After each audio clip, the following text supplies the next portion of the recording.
Planning the perfect kitchen. Before you dive into a renovation, think about how you want your cooking space to function. I have been cooking since I was 10, and now that I'm a designer, business consultant, wife, and mom, cooking and baking are often an escape from the busyness of life. My husband and daughter both cook too, so our kitchen renovation had to accommodate all three of our cooking styles and be spacious enough for us to all cook at the same time. Plus, we love to entertain friends and family and nurture them with homemade food. You can see why renovating this room was high on the priority list for our new house. A kitchen renovation like ours is a big undertaking. Realistically, it can take months to complete a kitchen remodel. In fact, it can take at least 8 weeks just for custom cabinets to be built and installed.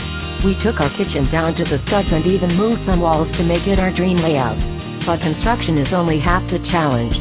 Planning is what's most important to make this hard-working room function the way you need it to. So this month I'm giving you my top 10 tips for planning the perfect kitchen, and online I'm also offering information on budgeting a kitchen remodel, my favorite details, my kitchen inspiration, and more.